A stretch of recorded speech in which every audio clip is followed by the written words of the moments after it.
I won't need all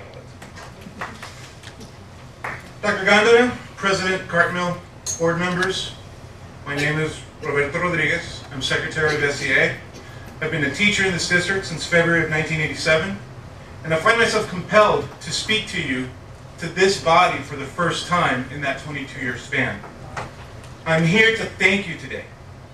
Thank you because through your actions and decisions over the last year, the Sweetwater Education Association and its 2,200 members are finally removing the label of sleeping giant.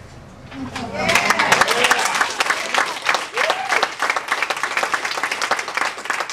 the past, although we've been one of the largest labor organizations in the South Bay, we've been unable or unwilling to use that power.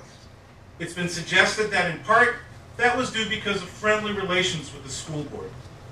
It's safe to say that thanks to the leadership of Dr. Gondara and the abdicating of responsibilities of this board, that those days are clearly gone.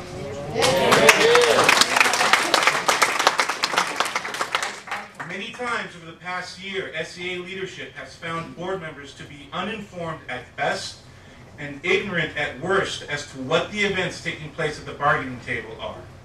And yet, even when our leadership has done its best to inform you on proposals presented by our bargaining team, you've chosen to stay the course and be followers of a man who is here today, will probably be gone tomorrow, and will leave you with a mess at your doorsteps.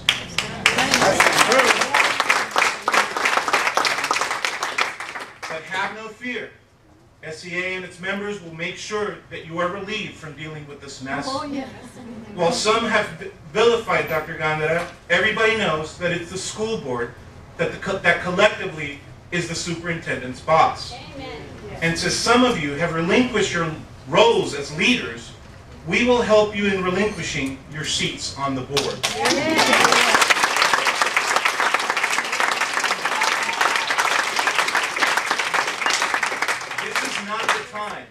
For board members who simply want the title as part of their business literature.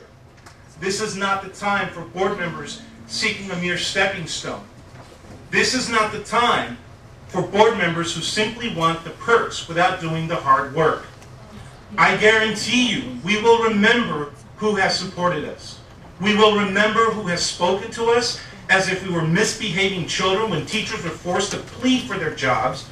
We will remember who was angry at Dr. Gondara for taking the pay cut off the table, and we will remember the consistent anti-union voting record. That's right. This is not the time for empty shirts and comfortable chairs. This is a time for true leaders.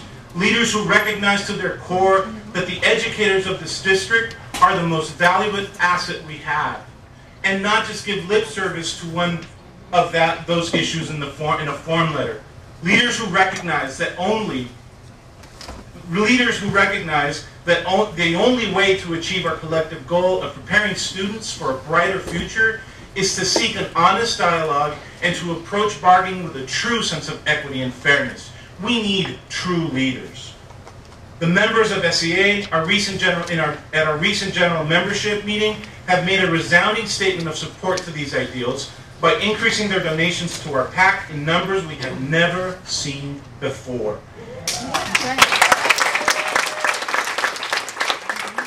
SEA has a mandate from its members to transform the school board. That is a mandate we want to follow through with and deliver on. We intend to never be in this situation again. So once again, I want to thank you for your intransigence and bringing us to the brink. For by doing so, you have awakened our membership, and I assure you, regardless of the outcome, on October 7th, we will forevermore be vigilant.